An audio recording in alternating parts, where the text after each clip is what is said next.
लौट आया है। यूरोप और एशिया में कोरोना ने फिर से अपनी विनाश लीला शुरू कर दी है। पूरे यूरोप में सन्नाटा सा छा गया है। बहुत तेजी के साथ दुनिया में कोरोना का संक्रमण अब बढ़ता जा रहा है। लोगों को अभी बहुत सावधान रहना होगा। कोरोना वायरस का प्रकोप अभी कम नहीं हुआ। कोरोना वायरस की दवा अभी तक इजाद नहीं हो पाई, इसलिए कोरोना से काफी सावधान रहना होगा, क्योंकि यह वायरस जानलेवा है। तो हमारे आज इस खास कार्यक्रम में हमारे दो खास मेहमान जुड़ेंगे। डॉक्टर डीके गुप्ता, जो कि प्रबंधक निदेशक है फेलिक्स हॉस्पिटल के, डॉक्टर नीरज मिश्रा भी जुड़ेंगे, जो कि पूर्व आरडीए प्रेसिडेंट के जेएमयू के हैं। तो आज दो डॉक्टर हमारे साथ होंगे जाने माने, और इसी के साथ आज वायरस कितना खतरनाक है इसको लेकर उन्हीं से हम चर्चा करेंगे, बातचीत करेंगे, जानेंगे कि आखिरकार भारत में जब रोजाना आंकड़े 75,000 से ज्यादा सामने आने शुरू हो गए, तो ऐसे में क्या स्थिति होगी आगे आने वाले दिनों में। और जिस तरीके से केस लगातार बढ़ रहे हैं उसको देखते हुए हमारे दोनों जो इस वक्त खास मेहमान हैं वो आपको जानकारी देंगे। और सबसे पहले हम चलना चाहेंगे डॉक्टर डीके गुप्ता के पास। डॉक्टर देखिए, इस वक्त भारत में जिस तरीके से रोजाना आंकड़े बढ़ रहे हैं, अगर इसी रफ्तार के साथ यानी कि 75,000, 80,000 रोजाना ऐसे केसेस आते रहेंगे तो नवंबर में शायद हम सबसे टॉप 1 पर पहुंच जाए। क्या करे सरकार? क्या सिर्फ चर्चा ज्यादा हो रही है, उपाय कुछ नहीं हो पा रही, इसी वजह से आंकड़े बढ़ रहे हैं? तो बिल्कुल ठीक कह रहे हैं आप। जो आंकड़े हैं वो अभी बढ़ेंगे, क्योंकि अभी जो हमारी पॉपुलेशन है वो पूरी फुल्ली एक्सपोज नहीं हुई है। अभी भी ससेप्टेबल पॉपुलेशन जिसमें इन्फेक्शन नहीं हुआ उसका नंबर बहुत हाई है। अगर हम बात करें जो आंकड़े हैं, आंकड़ों के हिसाब से अभी जो ससेप्टेबल पॉपुलेशन है वो 95% से भी ज्यादा है जिसको अभी इन्फेक्शन नहीं हुआ है। अगर हम सीरो कन्वर्जन की बात कर लें तो 90% से ऐसी ज्यादा पॉपुलेशन है जिनको इन्फेक्शन अभी नहीं हुआ, तो वो ससेप्टेबल है, उनको इन्फेक्शन हो सकता है। तो हमें यही ध्यान रखना चाहिए, क्योंकि वैक्सीन नहीं आई है।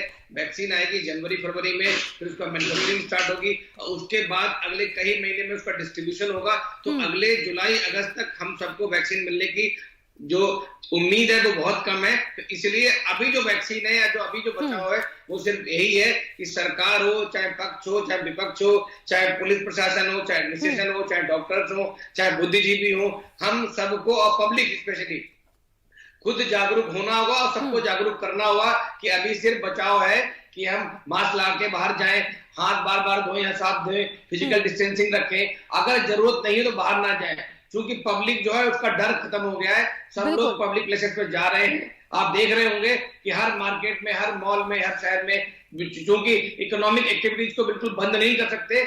इस समय सबसे ज्यादा जरूरत है वो पब्लिक को जागरूक होने की जरूरत है। खुद को अपने आप आत्मनिर्भर करना पड़ेगा, ना कि सरकार के भरोसे किसी और के भरोसे। सरकार अपना काम कर रही है, आप लोग अपना काम कर रहे हैं, news channel, media, print media. बिल्कुल बिल्कुल। डॉक्टर डीके गुप्ता जी, देखिए आप जिस बात का जिक्र कर रहे हैं कि लोग बेफिक्र हो चुके हैं, लोगों के साथ साथ क्या सरकारें भी बेफिक्र हो गई हैं?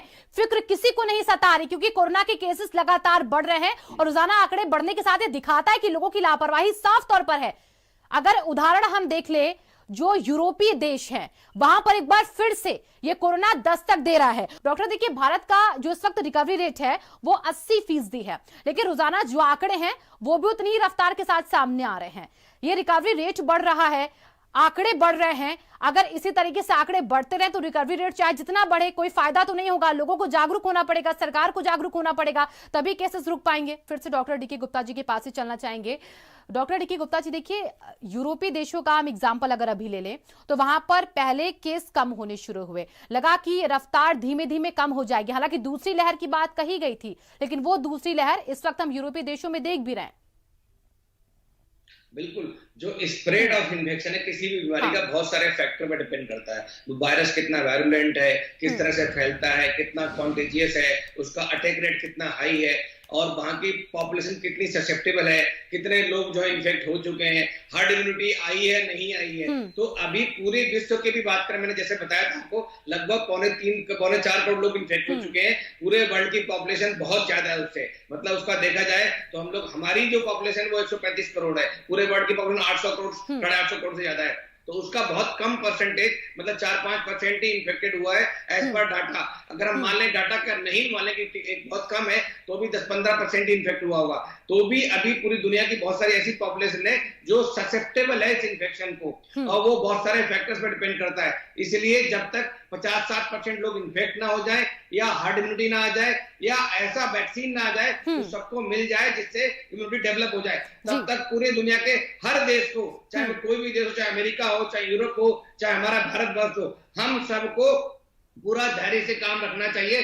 क्योंकि इतनी बड़ी जनसंख्या को अगर इन्फेक्ट कर देंगे, अगर 1.5% भी मोर्टेलिटी रेट है तो भी बहुत बड़ा डेथ हो जाएगी, बहुत सारे लोगों की डेथ हो जाएगी। तो चूंकि हमें धैर्य से काम करें जब तक वैक्सीन ना आ जाए, जब वैक्सीन आ जाए तब हम चाहे चीजें बिल्कुल। देखिए डॉक्टर डीके गुप्ता जी, देखिए वैक्सीन जब आएगी तो उसको भी देखिए केंद्रीय मंत्री डॉक्टर हर्षवर्धन ने कहा है कि जुलाई में 40 से 50 करोड़ लोगों तक हम उसे पहुंचाएंगे। हालांकि उसमें एक लंबा प्रोसेस चलेगा, तो इसके लिए हमें सावधान पहले से रहना होगा।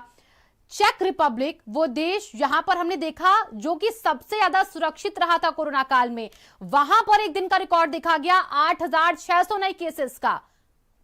तो वो क्या दिखा रहा है कि जो देश पहले से सुरक्षित है वहां के लोगों को भी अलर्ट होना होगा। भी हमें ये नहीं सोचना होगा कि वहां तक वो वायरस नहीं पहुंच सकता है, जैसे कि वियतनाम ने किया। उसने पहले से तैयारियां पूरी करी थी चीन को देखते हुए।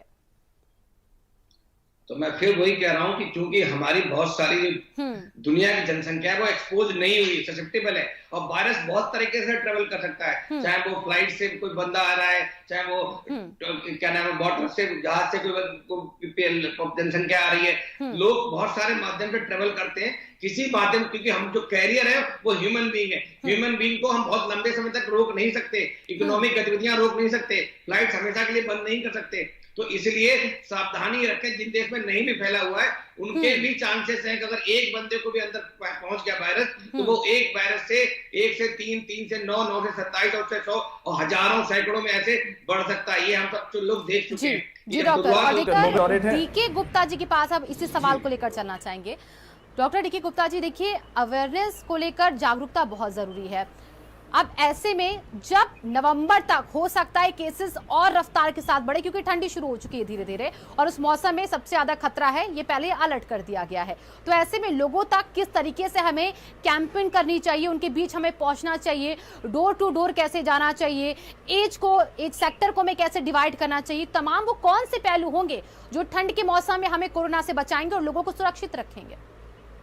तो बिल्कुल इस समय ट्रिपल अटैक होने वाला है। ट्रिपल अटैक में डेंगू आ रहा है, मलेरिया आ रहा है, इस टाइम पॉल्यूशन बढ़ रहा है, और साथ में कोरोना है। और ये सारी जो बीमारियां हैं हमारे मल्टीपल ऑर्गन्स को अफेक्ट करती हैं। जैसे पॉल्यूशन की बात करें तो हमारे फेफड़ों को अफेक्ट करता है, और पॉल्यूशन जो है और जो कोरोना है वो भी फेफड़े को अफेक्ट करता है। तो अगर कोई ऐसा मरीज जिसको एक्यूट अटैक अस्थमा हो गया, साथ में उसको कोरोना इन्फेक्शन भी हो गया, तो उसकी मॉर्टेलिटी बहुत बढ़ जाएगी, उसमें मॉर्बिडिटी और कॉम्प्लिकेशन बहुत बढ़ जाएंगे। या ऐसा पेशेंट जिसमें डेंगू में मल्टी ऑर्गन डिस्फंक्शन हो गया है, प्लेटलेट बहुत कम हो गई है, उसके अंदर भी कोरोना इन्फेक्शन है, तो उसमें सीवियरिटी और डेथ के चांसेस बहुत बढ़ जाते हैं। खासकर सर्दियों में जो हार्ट अटैक्स हैं, जो हार्ट पेशेंट्स हैं, उनकी प्रॉब्लम बढ़ जाती हैं, तो वो भी कोमोर्बिडिटी को बढ़ाती हैं। तो इस समय सबसे इंपॉर्टेंट है जो ऐसे मरीज हैं जो 60 साल से ऊपर है, जिनको डायबिटीज है, हाइपरटेंशन है, हार्ट प्रॉब्लम है, किडनी की प्रॉब्लम है, अस्थमा है, सीओपीडी है, इन लोगों को और ज्यादा बचने की जरूरत है। क्योंकि अब तक हमने इनको बचा के रखा था, अब क्योंकि सब लोग बाहर जा रहे हैं तो कहीं ना कहीं इनके इन्फेक्टेड होने का रिस्क बढ़ गया है।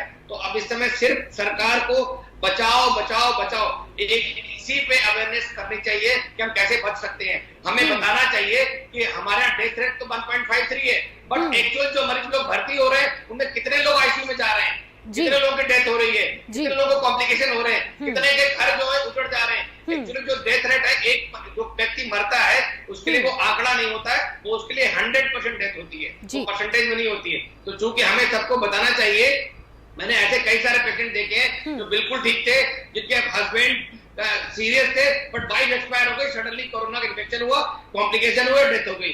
वो उम्मीद से बिल्कुल परे था सबके लिए। तो ऐसे बहुत सारे केसेस आ रहे हैं, शायद ऐसे केसेस को पब्लिक को बताना चाहिए। जैसे हम लोग कैंसर के बारे में बताते हैं, कॉम्प्लिकेशन होते हैं, उनको वीडियो दिखाते हैं, फिल्म के अंदर दिखाते हैं, या जो रैपर होता है उस पर दिखाते हैं। तो इस तरह का मास अभियान चाहिए, मतलब इतना बड़ा अभियान, जागरूकता अभियान कि 135 करोड़ के लोगों को टच करे, मूव करे, उनको इंस्पायर करे इसके अगेंस्ट लड़ने के लिए। तो बिल्कुल डॉक्टर डीके गुप्ता जी, आप इस बात को लेकर बार बार जोर दे रहे कि अवेयरनेस बहुत जरूरी है। भारत समाचार भी वही अवेयरनेस लगातार तब से लोगों के अंदर लाने की कोशिश कर रहा है जब से ये कोरोना के केसेस भारत में नहीं बल्कि चीन से शुरुआती दौर पर शुरू हुए थे। डॉक्टर डीके गुप्ता जी, आपको क्या लगता है इन देशों से भारत को क्या सीखना चाहिए? क्योंकि वहां पर उन्होंने चीन की आहट को देखा, समझा, डरे और पहले से तैयारी कर ली, तभी आज वो बचे हुए सबसे ज्यादा सुरक्षित है।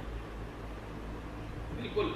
तो हमें हम लोगों का जो वैक्सीन इन्फेक्शन आया था वो थोड़ा लेट आया था, तो हमारी सरकार को, हम सब लोगों को दूसरे देशों में सीख लेनी चाहिए थी। आइडियली क्या कुछ हमने गलतियां करी, हम लोग को जो इंटरनेशनल एयरपोर्ट थे वो पहले शट डाउन करने चाहिए थे, वहां पे स्क्रीनिंग बहुत अच्छी होनी चाहिए थी, सब लोगों को कंपलसरी क्वारंटाइन करना चाहिए था, उन सबके टेस्ट होने चाहिए थे, उसके बाद उनको एंट्री चाहिए थी। तो ये सब चीजें कहीं ना कहीं हम लोग मिस करके, उसके बाद जो पॉपुलेशन का जो माइग्रेशन हुआ, जो प्रवासी मजदूरों का माइग्रेशन हुआ, उससे कहीं ना कहीं जो हमारे दूर दराज के गाँव है उनमें इन्फेक्शन फैला। तो ये अब तो हमारे सोसाइटी में आ चुका है इन्फेक्शन, तो ऐसा नहीं है कि अब इसको हम रोक सकते हैं, तो बिल्कुल रोक दें। तो अब तरीका क्या है, इसको हम डिले कर सकते हैं, स्लो कर सकते हैं, सो दैट जो पॉपुलेशन में इन्फेक्शन स्लो होगा तो जो लोग बीमार कम पड़ेंगे, कॉम्प्लिकेशन कम होंगे, बेड कम रिक्वायर होंगे, डॉक्टर्स की जरूरत कम पड़ेगी और धीरे धीरे समय के अनुसार हो सकता है वैक्सीन हमें अगले 6 महीने 8 महीने में मिल जाए। तो इसलिए हमें सिर्फ समय गुजारना है, बड़ी सावधानी के साथ, बड़ी ही ईमानदारी के साथ, शिद्दत से हम जो नियम बताए हैं सब लोगों ने उनका हम पालन करें, क्योंकि अब आप अंदर हमारे पॉपुलेशन में आ चुका है इन्फेक्शन, तो सिर्फ जागरूकता और बचाव ही इसके 2 उपाय हैं। ऐसे में हमें जापान देश याद आता है जो कि चीन से देखिए सटा हुआ है, और वहां पर चीन के मुकाबले, यूरोपीय देशों के मुकाबले, उत्तरी अमेरिका के मुकाबले हमने देखा कि बहुत कम केसेस दिखे।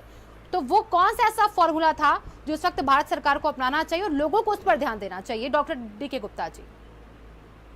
तो फिर बता रहा हूं, हर देश का कल्चर अलग होता है, संस्कार अलग होते हैं। तो जापान का जो कल्चर है, जो इंडियन कल्चर है, जो भारतीय कल्चर है, उसमें बहुत डिफरेंस है। वहाँ के लोग बहुत डिसिप्लिन्ड है, वहाँ के लोग नियम को फॉलो करते हैं, वहाँ के लोग टाइम पे पहुंचते हैं, वहाँ पे लोग काम खुद स्वयं करते हैं, उन लोगों के अंदर कोई बड़ापन और छोटापन नहीं है। चाहे वहाँ का नेता हो वो भी मेट्रो में ट्रेवल करता है। तो अगर वो कल्चर हमारे अंदर आ जाए, हम लोग भी नियम से चीजें करें, हम लोग भी डिसिप्लिन्ड हो जाएं, हम लोग भी सावधानी बरतें, हम लोग भी जो गाइडलाइन जारी करी चाहे सरकार ने करी है, क्योंकि कोई भी सरकार किसी भी गाइडलाइन को फुल्ली इंप्लीमेंट नहीं कर सकती, खास करके इतने बड़े देश में। या तो हमें बहुत बड़े कानून लगाने पड़ेंगे स्ट्रिक्ट, वो भी लोग अपोज करते हैं। तो कहीं ना कहीं जो बात करते हैं आत्मनिर्भर की, वो हमें खुद को आत्मनिर्भर होना है, अपने आप को बचाने के लिए, अपने परिवार को बचाने के लिए, अपने समाज को बचाने के लिए, प्रदेश को और देश को।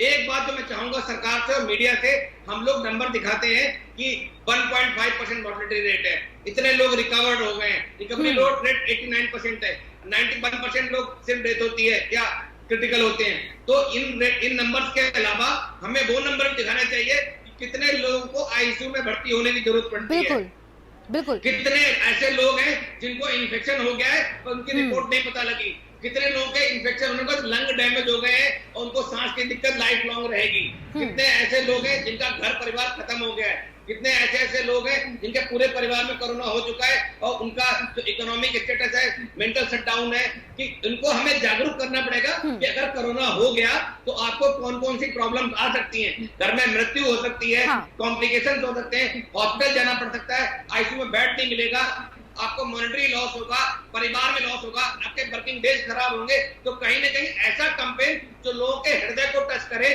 कि कोरोना हो गया तो इनके लिए नहीं, उनकी तो मुसीबत बनेगा।